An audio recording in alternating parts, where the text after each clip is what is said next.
Okay, so these are two pair of headphones I didn't think I'd be comparing in 2023. Or maybe it's 2024 maybe watching this. The status between 3 ANCs and then the SoundPEATS Opera05s. And I would say that both of these headphones, while they're amazing, they're made for a specific type of person. A person that's mature enough to understand sound quality. But somebody on YouTube, I think his name is Gameski, he said that the Opera05s were his favorite headphones of 2023. And I actually agree with you. These are amazing headphones, but are they better than the status between 3 ANCs? I guess there's only one way to figure this out. Let's compare them. So starting from the cases, these are not small cases. They're both relatively big and chunky. This one's a little bit more oval, but neither of them have anything that's wrong with them in terms of case size. They're both USB-C charging capable. The status between 3 has wireless charging, while the Opera5s do not. Not a deal breaker for most people, and not a deal breaker for me either, because again, these are focused on sound quality. Let's go over the next thing, which is the buds. Now, the buds on both of these products are what people would consider chunky. These are thick buds. And I'm gonna be honest with you right now, I'm not crazy about the color scheme of the brown and gold. They kind of remind me of Andrew Tate's Bugatti, like that chrome brownish color, which looks cool in the car. Don't get me wrong, I don't have a Bugatti. I'm not talking shit. I just don't love them for headphones because they're so flashy. But that's just my personal opinion. Again, we're talking about, or we will be focusing on the sound quality, which one sounds better. The SoundPEATS is $100 if you can get your hands on them. And then the status between 3A and C is about $200. But again, some people got them for cheaper. Let's start with the specs on the Operas. The SoundPEATS 05s are going to give you a 12mm driver. Now, a lot of people talk about different metals and stuff in the drivers. This one has a bio compound. I don't know what that means, but they do sound good. They sound good and they're chunky because of it. How many drivers they have inside? I think they actually have 3 types of drivers as well, kind of like the status buds. And 12mm is a sizable driver. It's actually one of the bigger drivers you can get on wireless IEMs. Next thing is that these are IP54, which is water and dust resistance, which is great. They have multi-point connectivity. They have ANC. The ANC is good. It's actually usable. I have no complaints with ANC. Some people are very particular about their ANC, but me, I'm in the ANC. I'm using ANC inside New York City where it's like loud subway noises, screeching all the time. You name it, New York City has all the sounds, cars, honking, fire trucks, and the ANC is fine. The transparency mode is okay. It's usable. It's not my favorite. But again, these features are just like pluses. The fit and comfort on these is really impressive. I think it's because of this like oval design that they have that kind of fits in your concha. And then this bit sits outside of your ear, which makes it very comfortable. The heaviest part sits out of your ear, which is nice. They have touch controls, but they're limited touch controls. And yes, they have an EQ. Yes, you can EQ these to make them sound how you want.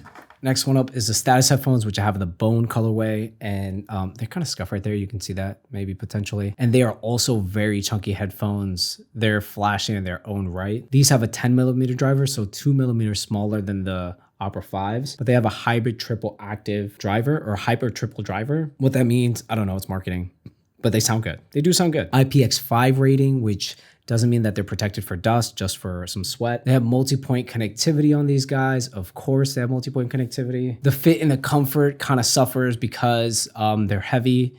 They kind of like are not good for active activities. I'm a very active person, but that's just my bias. They're fine for listening to music, sitting at your desk. The ANC, again, some people are very picky about ANC. I'm not picky about ANC. It does really good in New York City, which is one of the toughest environments. Fire trucks, ambulances, people screaming, homeless people coming at you, trying to kill you, all that stuff. It cancels out that noise. I gotta be careful. And then the transparency mode is where these really suffer. That's where they show that they're a small company. The algorithm that they have for transparency mode is not great. And then these have buttons on here, which let you control more things. So you can push this button and it's also a touchpad, so you can change volume. You have more customizable controls on here, or more control options, let me say. All right, so this is a rundown of the SoundPEATS app. Got the SoundPEATS headphones there. You got the battery levels. You can tap here. You can do preset equalizers. I keep it on bass boost, but you can also do a custom equalizer. That's one I have there. I don't think I use it. I think the sound on this is good right out of the box, and then it sounds even better once you like tweak it or put the bass booster on. The app is simple. And then with a couple of touches, you can see ANC mode right there. ANC mode just went on and I can't hear anything. Like I literally can't hear anything. Normal mode, which is just normal. The passive noise cancellation is really good on these. I love it. And then obviously transparency mode. The reason I like the transparency mode on these is because the transparency mode on the SoundPEATS does not have white noise. Even though it's not as sharp or as fine, detailed coming in, it doesn't have white noise. And that's my biggest issue with the status headphones. So let me pull these back out.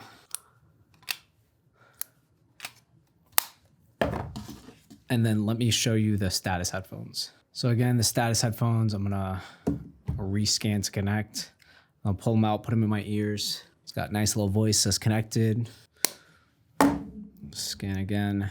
By the way, my phone's not cracked. That's a screen protector. I just abusive with my phones. All right, so I tapped it. Now I gotta press connect. That's gonna load. It doesn't even load the right color on the headphones, but it is what it is. Now, I think that's out of focus. Hopefully that stays in focus. So yeah, right now we're in the normal mode. There's no active noise cancel. There's no transparency, and it's quiet. No white noise. So very decent passive noise isolation. Now we're gonna go into ambient mode, which is this one. And as soon as I go into ambient mode, I can hear my voice very clearly. It actually sounds very good, but the amount of low level white noise hum that you get is stupid. It is, for some people, gonna be completely unusable, especially when these are $200 and then these are $100 potentially. The status headphones ambient sound is just way too much white noise for me. I mean, for the general person too. I'm not that much different from you guys either. So let's switch that off. And now we're gonna go to active noise canceling. And now that we're in active noise canceling, I can't hear anything, or there's screeches from the train or rumbling for the train or sirens or whatever. I'm in my own world, but it still has a little bit of white noise. And then of course you can switch up the EQ options. As you can see here, very customizable EQ. This one actually I have customized and it sounds good. And then in software update, which I don't think they've ever software updated, but if they did, they would fix a lot of the problems that they have, which is just like the white noise. The white noise is the biggest issue. Now that we've gone through the specs of these buds, let's be honest here. Which one of these am I grabbing? If I'm you and I have neither of these headphones, I'm going with the Opera05s for $100 because they do everything the status buds do, but better. They both sound great. If you can't get your hands on Opera05s, then I would get the status buds, especially if they're on sale. Get the status buds. They're great listening headphones. But when it comes to price for value between the two of these, the Opera05 is a better bang for buck. And then the status buds are also great too. Just remember the limitations, which is the not so great transparency mode compared to the Opera05s. They're both great buds. They're both great buds. I'm not the type of person to make a video that's not giving you a clear-cut answer. Unfortunately, this time the products are too good. Stay tuned because I'll be comparing more videos. If you have any other interesting comparisons for headphones, let me know in the comments. Like, comment, subscribe, and remember, if I win, you win.